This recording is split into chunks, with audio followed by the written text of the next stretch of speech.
Fala, meus amores, beleza? Tudo bom? A gente vai continuar o estudo da morfologia, né? E aí a gente vai retomar aquilo que foi dito na aula online, né? E aí a gente vai avançar um pouquinho mais. Então, o que seria a morfologia, né? Eu trouxe aqui o livro da Wanda, né? Especificamente sobre morfologia, né? E aí a gente sabe que a gente tem uma morfologia também na área da biologia, né? Mas o que difere, na verdade, a morfologia da língua portuguesa, né? E da área da biologia, no caso, né? Você tem a morfologia como definição, né? O estudo da forma ou o estudo das formas, né? Mas ainda continua sendo um conceito amplo. Então, sendo um estudo, né? Um estudo da forma ou das formas, né? Sendo assim, o que eu posso entender como forma? O que eu posso entender como forma? A forma aqui, né? E aí a gente traz um conceito do Matoso Câmara. O Matoso vai falar assim: forma dentro da morfologia, né? Dentro da área dos estudos da língua, seria, né? A designação geral para um fonema ou sequência fonêmica providos de significação. Então, o que seria forma? Ou formas, né? Sendo forma a designação geral para um fonema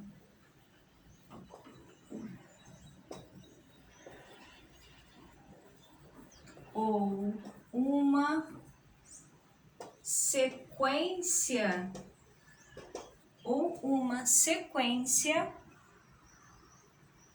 fonêmica providos de significação. Fonêmica providos de significação. Tá, professora? Lembrando, né, que a senhora falou, professora, que a morfologia ela não vai apresentar apenas a classificação dessas palavras, a classe gramatical dessas palavras, como a gente encontra também, isso também faz parte da morfologia. Você identificar a classe gramatical, isso também é morfologia. A classe gramatical daquela palavra. Aquela palavra pertence a qual grupo? O grupo dos verbos, o grupo dos substantivos, o grupo dos adjetivos, dos advérbios, dos pronomes, dos numerais e por aí vai. Sim, isso também faz parte da morfologia. Mas a morfologia não fica somente nisso, né? Então, não somente identificar a classe gramatical de uma palavra, porque, sendo assim, as palavras elas não são apenas a significação. Aí você vai aliar o sentido, a ideia que aquela palavra, né? As palavras substantivos têm o quê? Tem ideia de nome, tem ideia de ação, de sentimento, né? Mas o que me faz, além do conceito, além da ideia que aquela palavra me apresenta, sendo um substantivo ou um adjetivo, né? Caracterizando, nomeando, né? Indicando uma ação, um estado, né? Indicando uma circunstância, né? Como que eu identifico essa palavra no texto, certo? Além da ideia, porque também ela vai apresentar uma estrutura, né? Uma estrutura específica, característica, que vai me diferenciar, por exemplo, um verbo de um nome, né? Então eu tenho, se eu tiver, por exemplo, amávamos, né? E bolo, eu sei que aqui, ó, amávamos pelo sentido, pela ideia, né? Eu consigo perceber que há um tempo no passado, né? Que alguém, né? Um nós, né? Uma pessoa, um eu mais uma pessoa ampliada, né? Que amava algo, né? Ou amava alguém, amávamos, nós nos amávamos, talvez, duas pessoas que se amavam, né? E aqui eu entendo o bolo também, que faço essa associação de um objeto, né? De algo ali, né? Relacionado né, a área de alimentação, né? E a palavra, a própria palavra. Mas além disso, o que a gente pode perceber é que nessas estruturas aqui, né, eu tenho palavras, a própria palavra ela apresenta uma estrutura. Aqui eu tenho um radical,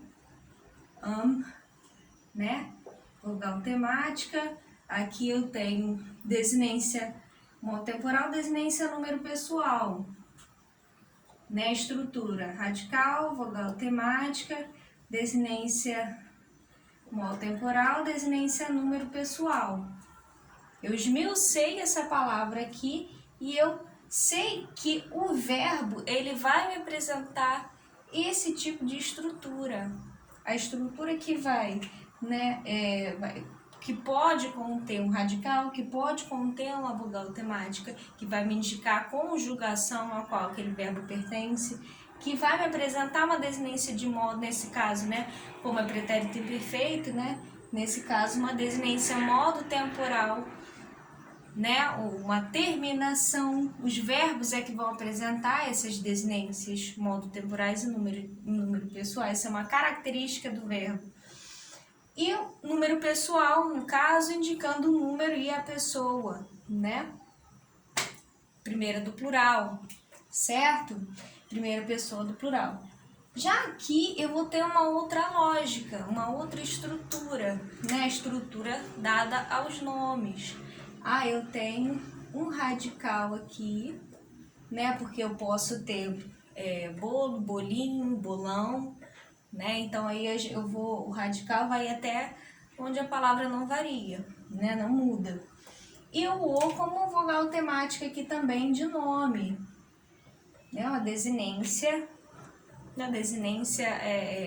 de nome, né? Uma vogal temática aqui, ok? Eu não posso dizer que é desinência de gênero porque eu não tenho bola, né? Também as desinências de gênero vão estar empregadas no feminino, apenas no feminino. O masculino é sempre vogal temática. Bom, aqui eu posso perceber que nos dois exemplos você consegue identificar a palavra pela ideia que ela apresenta, a classe gramatical a qual essa palavra pertence, pela ideia e pela forma. E é o estudo dessa forma, né, aliado também à ideia, eu não vou desprezar a ideia nesse caso, mas a morfologia basicamente ela se foca no estudo das formas. Mas aí, o que o Matoso Câmara vai dizer? Que a forma, ela é uma designação geral para um fonema. Mas é um fonema qualquer, deixa eu pegar minha toalhinha aqui para tirar esse exemplo daqui. Mas é um fonema qualquer, né? Não é um fonema ou uma sequência fonêmica providos de significação, tá? Lembra que eu falei do exemplo do relógio? Se eu tiver, por exemplo, né, a palavra relógio, e aí a Wanda, né, vai dizer, né? Tomemos o nome relógio, reconhecemos de imediato esse segmento como um nome. Ó, não é um verbo, é um nome. De imediato a gente consegue perceber esse segmento de fonemas R, L, O, G, I, O, agrupados aqui em sequência, uma sequência fonêmica, providos de significação, certo? Para designar esse nome aqui, né, a ideia que ele apresenta, né, o nome que a gente usa para designar um dado aparelho que serve para marcar e indicar o tempo, né? Indicar as horas, certo? Esse pronto reconhecimento ocorre porque ao segmento fônico constituído por 7 fonemas, né, aqui expresso pela escrita, se associa a um dado significativo, tá? Não é um amontoado de fonemas aleatórios. Essa sequência fonêmica, né, é um dado significativo. O segmento relógio constitui, portanto, uma forma da língua portuguesa. Então, aqui, ó, eu consigo identificar uma sequência fonêmica e uma sequência fonêmica provida de significação. Logo, eu concluo que esse segmento é uma forma, porque tem significação. Agora, se em vez de relógio, eu dei esse exemplo na aula online, né? Se em vez de relógio tivéssemos relógios, se em vez de relógio tivéssemos relógios, adicionou-se um segmento fônico, um apenas, ó. Adicionou-se um segmento fônico apenas, né?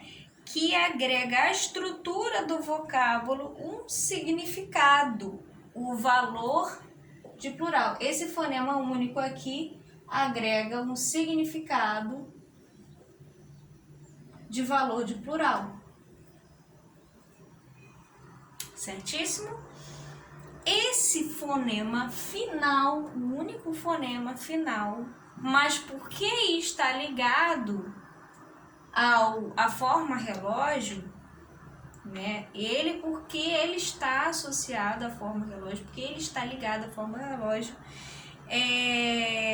esse fonema final representado pela letra S constitui também uma forma da língua, porque o S representa uma ideia, uma significação, que é o valor de plural, ele sozinho, né? Ele sozinho, acoplado, agregado a essa forma. Então, esse S é também uma forma, porque sendo um fonema ou uma sequência fonêmica providos de significação, valor de plural, né? Ideia de um relógio ou de vários relógios aqui, beleza? A gente falou também do método da comutação, né? Nós falamos também a respeito, deixa eu apagar aqui rapidinho.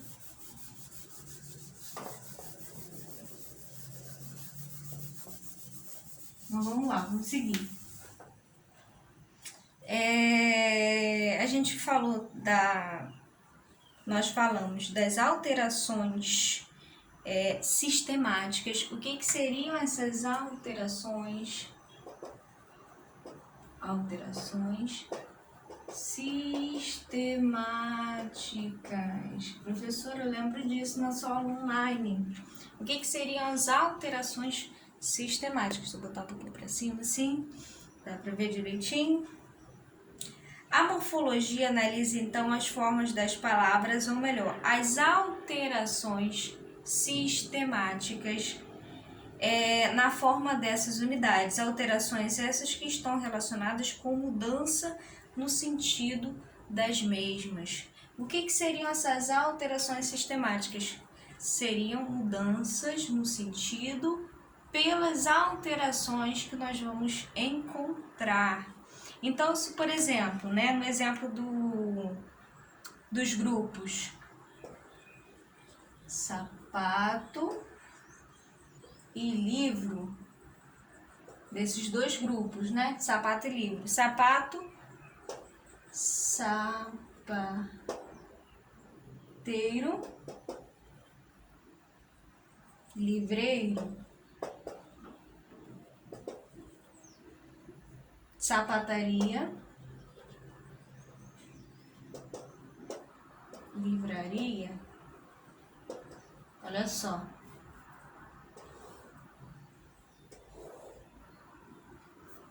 Sapato, sapateiro, sapataria, livro, livreiro e livraria. Tá meio tortinho, mas acho que dá pra ver, não dá?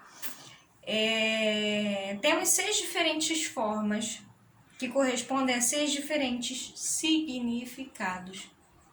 Quer dizer, você tem um mesmo radical, mas há nesses radicais alterações sistemáticas, ou seja, o acréscimo ou a ausência dessas formas, né, dessas formas finais, que vai, consequentemente, alterar também o sentido. Alteração na forma, alteração no sentido, tá?